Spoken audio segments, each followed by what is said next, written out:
Hello friends, আমার চ্যানেলে আপনাদের স্বাগত। এখন গরমকালে সবারই একটু ইচ্ছা হয় কিছু ঠান্ডা খাই, কিছু ঠান্ডা জাতীয় জিনিস খাই।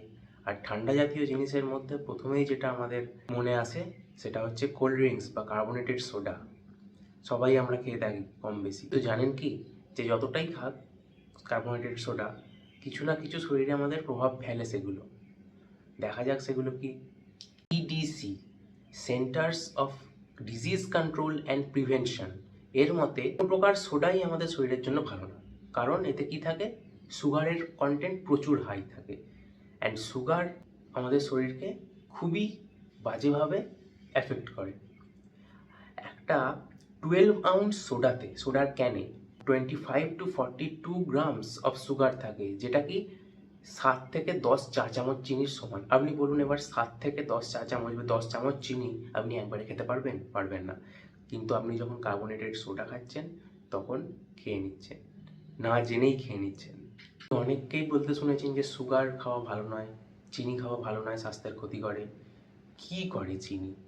চিনি তো ফার্স্ট অনেক রকমের লাইফস্টাইল ডিজিজ কজ করে। লাইফস্টাইল ডিজিজ বলতে ফার্স্ট হচ্ছে ওয়েট গেইন করায়। আপনি যখন কার্বোনেটেড সোডা খাচ্ছেন তখন 10 চামচ যদি চিনি একবারে খেয়ে নেন, লাইফস্টাইল ডিজিজ কজ করবেই, ওয়েট গেইন করবেই। আর ওয়েট গেইনের সাথে সাথে কী করে?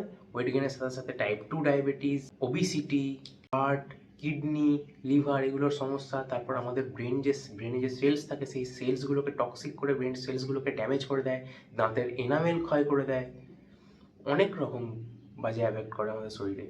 আর কীভাবে ওয়েট গেইন করায়? আপনি যখন সুগারি প্রোডাক্ট কিছু খান, কার্বোনেটেড সোডা খান, তখন সুগারের কাজ হচ্ছে আপনার অ্যাপেটাইট, মানে আপনার খিদেটাকে বাড়িয়ে দেয়। আপনার যখন খিদে বাড়িয়ে দেয় তখন আপনি ক্যালোরি ডেন্স ফুড খেয়ে ফেলেন, আননেসেসারি ফুড খেয়ে ফেলেন, যেটা আপনার কোনো দরকারই নেই তখন খাওয়ার। আর যখনই আপনি আননেসেসারি ফুড খাবেন তখনই আপনার ওয়েট গেইন হবে। যত আপনার ওয়েট গেইন হতে থাকবে তত টাইপ 2 ডায়াবেটিস, ওবেসিটি এগুলোর পরিমাণও বাড়তে থাকবে। এর প্রশ্ন আসতে পারে যে তাহলে ডায়েট সোডা যেগুলো পাওয়া যায়, ডায়েট কোক জাতীয়, সেগুলো তাহলে কি? আপনি যখন সেটা খান মিষ্টি তো লাগে, সেগুলো চিনি থাকে না, বাট মিষ্টি তো লাগে। সেগুলোকে কী দেওয়া থাকে? আর্টিফিশিয়াল সুইটনার দেওয়া থাকে, কৃত্রিম সুইটনার দেওয়া থাকে। কি? যেমন অ্যাসপার্টেট, স্যাকারিন, এগুলো কি? এগুলো হচ্ছে কৃত্রিম আর্টিফিশিয়াল সুইটনার। নর্মাল সোডা যেমন শরীরে লাইফস্টাইল ডিজিজ কজ করে, এই আর্টিফিশিয়াল সুইটনার জাতীয় জিনিস খেলেও লং টার্মে আপনার সেম সমস্যাগুলো আসতে পারে। ওয়েট গেইন, দাঁতের এনামেল ক্ষয়, ব্রেন সেল ড্যামেজ, লিভার সমস্যা, কিডনি, হার্ট সমস্যা আসতেই পারে। তাহলে প্রশ্ন হচ্ছে, আপনি কি খাবেন না এগুলো? গরম পড়েছে, সবাই খেতে ইচ্ছা করে, খাবেন। কোনো কার্বোনেটেড সোডাই খাওয়া উচিত নয়, বাট তাও আপনার যদি খুব ক্রেভিংস হয় অবশ্যই খাবেন। ওই যে বললাম, ওয়ান্স ইন আ 7 ডেজ, 7 দিনে একবার বা 10 দিনে একবার। হ্যাঁ, যতটা পারবেন ডায়েট সোডা যেটা আছে সেটা খাওয়ার চেষ্টা করবেন, কারণ নর্মাল যেটা সোডা সাথে চিনির কন্টেন্ট অনেকটাই বেশি থাকে, যাতে সমস্যা অনেক আসতে পারে। আর ডায়েট কোকে যেহেতু আর্টিফিশিয়াল সুইটনার দেওয়া থাকে, সেটা কিছুটা হলেও সেফ তো একদমই নয়, কিছুটা হলেও সেফ।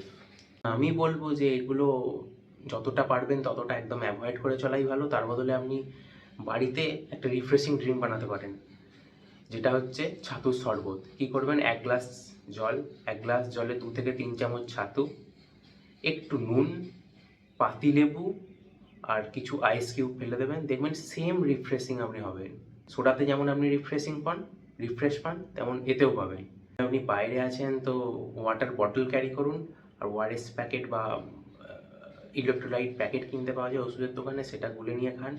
একই, ভালোই লাগবে সেটা আপনার খেতে। আপনার সোডিয়াম পটাশিয়াম ব্যালেন্সটাকেও মেনটেন করবে, আর তার সাথে সাথে রিফ্রেশও করবে আপনাকে। আর গরমকালে যেটা বেস্ট শরীরকে হাইড্রেট রাখার জন্য, সেটা হচ্ছে তরমুজ খান, ওয়াটারমেলন খান। কারণ ওয়াটারমেলনে আমি আপনাদের আগের ভিডিওতে বলেছিলাম 91% জল থাকে, সেটা আপনার শরীরকে খুবই হাইড্রেট রাখবে। ওয়াটারমেলন খান, ওয়াটারমেলন মিষ্টি, আপনি ওখান থেকে মিষ্টিও পাবেন, আর আপনার শরীরটা হাইড্রেটও থাকবে। Thanks for watching. আজকের ভিডিওতে এতটুকুই, দেখা হচ্ছে পরের ভিডিওতে।